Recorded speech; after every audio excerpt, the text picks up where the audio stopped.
오늘 말씀은 시편 107편 10절부터 22절까지입니다. 그 중에서 20절부터 22절까지의 말씀을 읽겠습니다. 그가 그의 말씀을 보내어 그들을 고치시고 위험한 지경에서 건지시는도다. 여호와의 인자하심과 인생에게 행하신 기적으로 말미암아 그를 찬송할지로다. 감사제를 드리며 노래하여 그가 행하신 일을 선포할지로다. 아멘. 우리 인생에는 이해하지 못하는 많은 일들이 일어날 수 있습니다. 문제가 생긴다는 거죠. 어떤 경우에는 이유를 알 수가 없습니다. 어렵게 인생을 살아가는 거예요.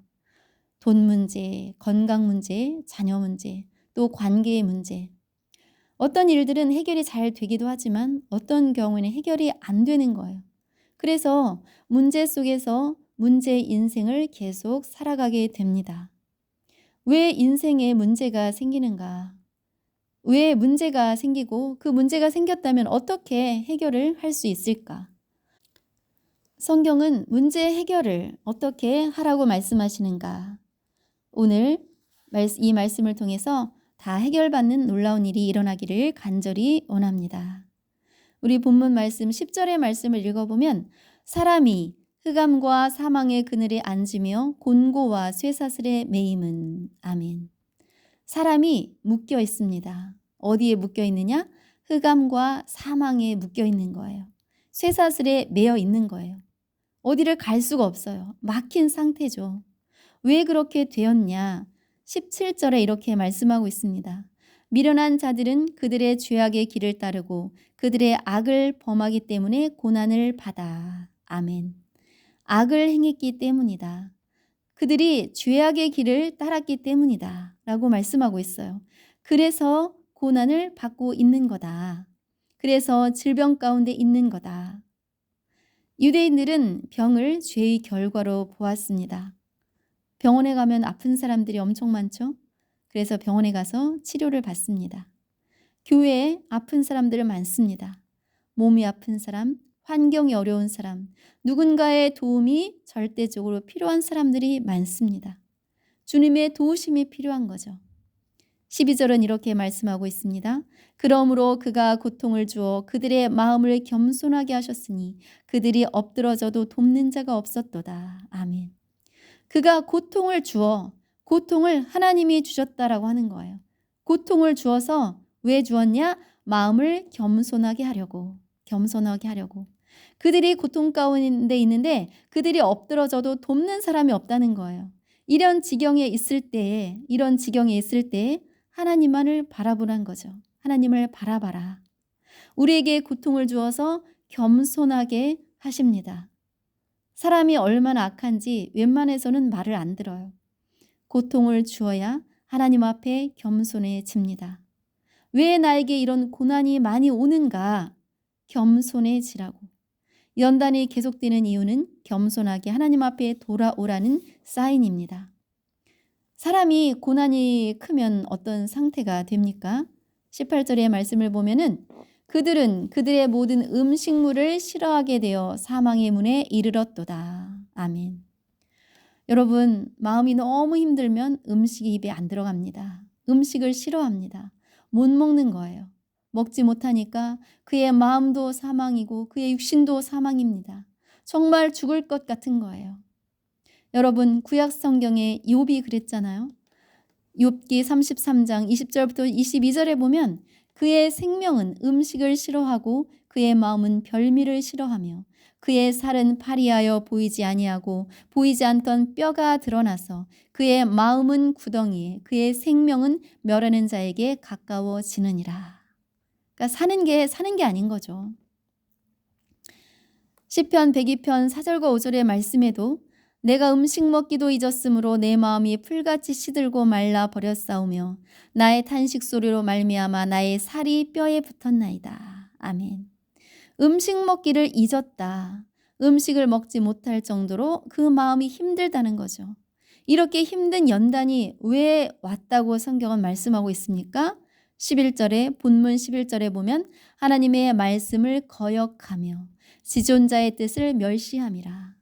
왜 이런 고난이 왔느냐? 하나님의 말씀을 거역했습니다. 지존자의 뜻을 멸시했습니다. 이스라엘 백성들이 하나님의 말씀을 안 들었어요. 하나님의 말씀을 안 듣는 사람, 그런 사람들에게 거역했다. 이렇게 말씀하고 있습니다. 우리 믿는 사람들에게도 말씀하고 계십니다.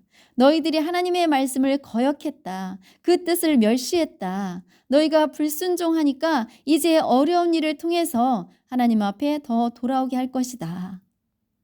이스라엘 백성들이 하나님 말 안 들으니까 어떻게 됐죠? 다른 나라의 포로로 잡혀갔습니다. 하나님이 그렇게 하신 이유는 너희가 말을 안 듣기 때문이야. 너희가 교만하기 때문이야. 그래서 이 어려움을 통해서 하나님께 돌아오라고, 하나님께서 돌아와서 하나님께서 허락하신 놀라운 은혜를 누리라고, 복을 누리라고 이렇게 하나님은 고통을 주십니다. 잠언 13장 13절에 보면 말씀을 멸시하는 자는 자기에게 패망을 이루고 계명을 두려워하는 자는 상을 받느니라. 아멘. 말씀을 멸시하는 자, 하나님께 순종하지 않는 자는 망한다는 거죠. 그러나 그 반대로 계명을 두려워하는 자, 하나님의 말씀을 믿음으로 받는 자들에게는 상을 주신다라고 말씀하고 있습니다. 여러분, 성도들이 왜 순종하지 않습니까? 순종한다는 것에 대해서 어떻게 생각하느냐면은 마치 하나님은 나를 어디도 못 가게 꼭꼭 묶어두는 분이야 라는 생각이 있는 거예요. 우리가 설교를 들어도 하나님의 말씀을 보아도 그 말씀이 내 안에 안 들어와. 안 믿어. 순종하지 않아. 내 생각과 맞지 않는 거예요. 내 생각과 달라. 내 생각은 이런데 나는 내 뜻대로 살아갈 거야. 내 생각이 성경보다 옳아. 이런 마음이 우리 안에 있는 거죠. 그러나 여러분, 인생의 생사화복은 어디에 있습니까? 신명기 30장 15절에 보면 보라 내가 오늘 생명과 복과 사망과 화를 내 앞에 두었나니. 아멘. 생사화복은 하나님께 달려 있습니다. 그래서 말씀에 순종하면 생명과 복이 임하고 불순종하면 죽음과 화가 임하는 것입니다. 우리가 착각하고 있는 부분이 참 많습니다. 내가 모태신앙인데, 나의 주일 성수 열심히 하는데, 나 몇십 년 믿었는데 나 정도면 괜찮은 성도 아니야? 그 기준이 자기의 생각에 있는 거예요. 그러나 그 기준은 사람이 아니라 하나님께 있습니다. 하나님께 있는 거예요. 디모데전서 6장 3절 누구든지 다른 교훈을 하며 바른 말 곧 우리 주 예수 그리스도의 말씀과 경건에 관한 교훈을 따르지 아니하면 그는 교만하여 아무것도 알지 못하고 변론과 언쟁을 좋아하는 자니 이로써 투기와 분쟁과 비방과 악한 생각이 나며 마음이 부패하여지고 진리를 잃어버려 경건을 이익의 방도로 생각하는 자들의 다툼이 일어나느니라. 아멘. 말씀대로 살지 않으면, 말씀을 따르지 않으면 그 마음은 교만해집니다. 언쟁만 좋아하는 거예요. 누가 잘못했느니 잘했느니. 마음이 썩게 되었다는 거예요. 무너지게 되었다는 거예요. 그 말씀이 그 생각을 사로잡지 못하고 있다면 자기 생각에 갇혀 있습니다. 그러면 무너지게 되는 거죠. 시편 119편 126절에 보면 그들이 주의 법을 폐하였사오니 지금은 여호와께서 일하실 때니이다. 아멘. 말씀에서 벗어나면 하나님이 일하십니다. 그때는 고통을 주는 일을 하나님이 하시는 거예요. 잠언 28장 26절 자기의 마음을 믿는 자는 미련한 자요 지혜롭게 행하는 자는 구원을 얻을 자니라. 아멘. 자기의 마음을 믿는 자, 이 사람 미련한 사람인 거예요. 여러분, 누가 여러분에게 너 어떻게 미련하니? 라고 말하면 기분 나쁘죠. 근데 하나님이 우리에게 이렇게 말씀하시는 거예요. 너 미련하다. 너 왜 그렇게 미련하냐? 라고 우리에게 말씀하십니다. 왜요? 우리가 하나님의 말씀을 따르지 않고 내 생각을 따르기 때문이에요. 내 생각을 따르기 때문에. 잠언 16장 22절 명철한 자에게는 그 명철이 생명의 샘이 되거니와 미련한 자에게는 그 미련한 것이 징계가 되느니라. 아멘. 하나님은 미련한 자에게 징계하십니다. 왜냐하면 우리를 사랑하시기 때문이에요. 사랑하는 자녀가 미련한 가운데 있어 복 못 받을 자리에 있어. 그렇다면 여러분 부모가 자식을 가만두겠습니까? 하나님은 우리를 징계하십니다. 징계해서 우리를 하나님의 그 말씀 앞에 돌아오게 해서 겸손하게 해서 우리가 하나님의 복을 누리며 살아가게 하시기를 원하시는 거예요. 그 고통에서 벗어나게 하기를 원하시는 거예요. 그래서 우리에게 고통을 주십니다. 그러면 이 고통 가운데서 어떻게 해결받느냐? 신명기 10장 13절 내가 오늘 내 행복을 위하여 내게 명하는 여호와의 명령과 규례를 지킬 것이 아니냐. 아멘. 우리가 행복하길 원하시는 하나님이 내 행복을 위하여 내게 명하는 여호와의 명령과 규례를 지킬 것이 아니냐. 네가 행복하려면 명령과 규례를 지켜라, 순종해라 라고 말씀하고 있습니다. 여러분, 집안에 어떤 물건이 고장났다고 해봅시다. 그 고장난 물건을 고칩니까? 그대로 둡니까? 만약에 그대로 둔다고 해봐요. 그대로 두면 사용 못해요. 그냥 그대로 있는 거예요. 사용하지 못하고. 그 물건이 아무런 필요가 없는 거죠. 그러나 고친다면 다시 사용할 수 있습니다. 다시 사용할 수 있습니다. 그 고장난 것이 저절로 고쳐지느냐? 고쳐야 합니다. 고쳐야 합니다. 어떻게 고쳐야 하는가? 오늘 본문 13절과 19절에는 이렇게 말씀하고 있습니다. 이에 그들이 그 환난 중에 여호와께 부르짖음에 그들의 고통에서 구원하시되 이에 그들이 그들의 고통 때문에 여호와께 부르짖음에 그가 그들의 고통에서 그들을 구원하시되 아멘. 어떻게 했습니까? 환난 중에 여호와께 부르짖음에 고통 중에 여호와께 부르짖음에 하나님께서 그 고통에서 구원하셨습니다. 문제에 집중하는 것이 아니라 하나님께 기도하는 거예요. 하나님께 기도하는 겁니다. 하나님께 돌아가는 겁니다. 에스라 8장 21절 그때 내가 아하와 강가에서 금식을 선포하고 우리 하나님 앞에서 스스로 겸비하여 우리와 우리 어린아이와 모든 소유를 위하여 평탄한 길을 그에게 간구하였으니 아멘. 금식을 선포하고 기도했습니다. 스스로 자기를 겸비했어요. 자기를 돌아보았어요. 그래서 하나님 앞에 금식하며 기도하면서 평탄한 길을 구했습니다. 이사야 58장 9절 내가 부를 때에는 나 여호와가 응답하겠고 내가 부르짖을 때에는 내가 여기 있다 하리라. 만일 내가 너희 중에서 멍에와 손가락질과 허망한 말을 제하여 버리고 아멘. 네가 부를 때 여호와가 응답하셨다. 네가 부르짖을 때 내가 여기 있다 하고 답해 주신다라고 하는 거예요. 여러분 낙심하지 말고 기도하시기 바랍니다. 여러분께 어떤 고통이 있습니까? 하나님께 돌아오라는 사인이에요.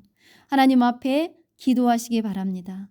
금식을 선포하고 하나님께 부르짖어 기도하시기를 바랍니다. 야고보서 5장 13절 너희 중에 고난 당하는 자가 있느냐 그는 기도할 것이요 즐거워하는 자가 있느냐 그는 찬송할지니라. 아멘. 고난 당할 때 기도하라고 답을 알려주셨습니다. 여러분 시험 문제 풀 때 답 알려주면 답을 알면 그 답을 안 씁니까? 쓰죠. 그런데 성도는 이 답을 알려줘도 그 답대로 안 해요. 기도하지 않아요. 네가 어려움 당할 때 기도해라. 부르짖어라. 그런데 기도하지 않습니다. 기도하지 않아요. 여러분 고통당하는 사람 모두가 기도합니까? 기도 안 해요. 하루에 얼마나 기도합니까? 아니 일주일에 얼마 정도 기도합니까? 기도 안 합니다. 하나님의 답을 알려주셨는데 안 해요. 하나님은 부르짖는 자에게 응답해 주십니다. 고통에서 구원해 주십니다. 어떻게 고쳐주시느냐? 20절 본문 20절 말씀 그가 그의 말씀을 보내어 그들을 고치시고 위험한 지경에서 건지시는도다. 아멘. 기도했어요. 그런데 하나님은 어떤 방법으로 우리를 고치시느냐? 말씀을 주십니다. 말씀을 주시는 거예요. 말씀을 주셔서 그 말씀이 우리를 고쳐주십니다. 여기에는 이 20절의 말씀에는 순서가 3가지가 있습니다. 그가 말씀을 보내요. 첫 번째로 말씀을 보내요. 두 번째로 고치십니다. 뭘 고치시느냐? 우리의 문제를 고치시기 이전에 우리의 심령을 고치십니다. 세 번째로 위험한 지경에서 건지십니다. 문제 해결이죠. 이 20절 말씀이 굉장히 중요합니다. 20절 말씀 안에 순서가 3가지가 있습니다. 이 순서를 하나님은 지키십니다. 먼저 우리가 부르짖었죠. 앞에서 부르짖었습니다. 기도하니까 하나님이 즉시로 문제 해결을 해주시는 것이 아니라 말씀을 주십니다. 말씀을 주시고 그 다음에 우리의 심령을 고치는 거예요. 하나님께 겸손한 마음을 주는 거죠. 하나님만이 하실 수 있습니다. 겸손한 마음을 주십니다. 우리의 심령을 하나님께 돌아오게 고치시고 그리고 마지막에 위험한 지경에서 건지십니다. 문제를 해결해 주십니다. 아멘. 하나님의 귀한 말씀이 우리 안에서 역사하십니다. 히브리서 4장 12절 13절의 말씀, 하나님의 말씀은 살아있고 활력이 있어 좌우의 날선 어떤 검보다도 예리하여 혼과 영과 및 관절과 골수를 찔러 쪼개기까지 하며 또 마음의 생각과 뜻을 판단하나니 지으신 것이 하나도 그 앞에 나타나지 않음이 없고 우리의 결산을 받으실 이의 눈앞에 만물이 벌거벗은 것 같이 드러나느니라. 아멘. 하나님의 말씀이 살아있습니다. 말씀이 활력이 있습니다. 말씀은 예리해서 혼과 영과 및 관절과 골수를 찔러 쪼개기까지 합니다. 우리의 마음과 생각과 뜻을 판단합니다. 말씀은 우리의 내면을 변화시킵니다. 말씀이 들어오면 내 생각이 무너지고 하나님의 생각이 내 안에서 세워집니다. 아직 문제 해결이 안 되었는데 견딜만 합니다. 내가 변화되는 거예요. 내 심령이 변화되는 거예요. 말씀이 내 안에 들어오면 그 말씀이 일하십니다. 사실 우리가 할 수 있는 것이 아무것도 없습니다. 사람의 마음을 사람이 어떻게 변화시켜요? 자기가 자기 마음을 어떻게 변화시켜요? 절대 불가능합니다. 그럼 누가 합니까? 하나님이 하시는 거예요. 하나님의 말씀이 일하십니다. 말씀이 나를 변화시키면 그 다음 일은 저절로 해결이 되는 거예요. 얼마나 감사합니까? 얼마나 감사합니까? 우리는 말씀을 읽기만 하면 되는 거예요. 그 말씀이 내 안에서 역사하도록 말씀을 읽기만 하면 되는 거예요. 너무 감사합니다. 본문 16절에 보면 그가 논문을 깨뜨리시며 쇠의 빗장을 꺾으셨음이로다. 아멘. 이스라엘 백성들이 바벨론의 포로로 잡혀갔습니다. 바벨론의 그 성에 그 논문이 100개가 있었다고 합니다. 성벽에, 바벨론 성벽에. 그런데 그 논문을 하나님이 깨뜨리시고 쇠빗장을 꺾으셨습니다. 그래서 그 바벨론에서 나오게 하셨죠. 우리의 문제를 가로막고 있는 모든 것 하나님이 해결해 주십니다. 내가 할 수 없는 일 하나님이 하십니다. 인생의 고통의 원인은 하나님과의 관계에서 시작이 된 거예요. 하나님과의 관계가 멀어지니까 연단이 시작된 것입니다. 본문 20절에서 22절까지의 말씀, 그가 그의 말씀을 보내어 그들을 고치시고 위험한 지경에서 건지시는도다. 여호와의 인자하심과 인생에게 행하신 기적으로 말미암아 그를 찬송할지로다. 감사제를 드리며 노래하여 그가 행하신 일을 선포할지로다. 아멘. 하나님은 말씀을 보내주셔서 우리를 고치십니다. 우리에게 말씀을 주신 거예요. 이 성경, 모든 사람에게 주신 이 말씀을 펼쳐서 읽으라고 주셨습니다. 문제 해결은 여기에 있습니다. 말씀에 있습니다. 말씀이 일하십니다. 환경의 문제에만 집중하면서 고통 가운데 살아가는 우리 인생을 하나님은 정말 안타깝게 생각하십니다. 돈이 없어요. 우리가 돈만 있으면 살 것 같아. 몸이 아파. 이 몸만 안 아프면 살 것 같아. 자녀가 속썩여. 자녀가 말만 잘 들으면 살 것 같아. 그러나 문제는 그게 아니라는 거예요. 하나님께 겸손하게 돌아오는 것. 하나님은 내가 고침받기를 원하십니다. 내가 뭐가 잘못되었는데 고치기를 원하시는가? 잘못된 가치관, 잘못된 믿음, 죄된 행동의 습관들 너무나도 많습니다. 주님은 우리가 이대로 사는 거 원치 않으십니다. 우리가 고쳐지기를 원하시는 거예요. 고통 가운데 사는데 계속 그렇게 산다는 거 얼마나 힘이 듭니까? 제발 변화되라고. 내가 안 변하니까 환경이 어려워지는 거예요. 지금 현재의 모습은 과거 내 모습의 결과입니다. 또 지금 이 상태로 내가 계속 살아간다면 나의 미래의 모습도 이와 똑같겠죠. 에베소서 4장 22절부터 24절까지 너희는 유혹의 욕심을 따라 썩어져가는 구습을 따르는 옛사람을 벗어버리고 오직 너희의 심령이 새롭게 되어 하나님을 따라 의와 진리의 거룩함으로 지으심을 받은 새 사람을 입으라. 아멘. 여러분, 새 사람이 되십시오. 하나님이 원하십니다. 옛사람을 벗는 거 우리 스스로 못해요. 누가 합니까? 하나님이 하십니다. 말씀이 일합니다. 새 사람 되는 거 말씀이 일합니다. 여러분, 내가 안 바뀌는데 상대방이 바뀌겠습니까? 안 바뀝니다. 절대로 안 바뀝니다. 내가 변해야 합니다. 내가 말씀으로 변화되면 상대가 변화하게 되어 있습니다. 우리 문제의 해결의 답은 성경 말씀에 있습니다. 말씀을 우리가 새기면, 우리 안에 새기면 하나님께서 우리를 고쳐주십니다.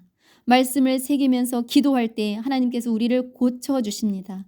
먼저 고쳐주시고 그리고 위험한 지경에서 건져주십니다. 그래서 우리는 오늘 본문의 말씀과 같이 하나님을 찬송합니다. 우리에게 행하신 기적으로 말미암아 하나님을 찬송하게 됩니다. 그리고 감사하게 됩니다. 노래합니다. 하나님을 노래합니다. 하나님께서 우리에게 행하신 일을 선포합니다. 여러분, 여러분의 삶 가운데 이런 놀라운 역사가 일어나기를 주님의 이름으로 축복합니다. 아멘.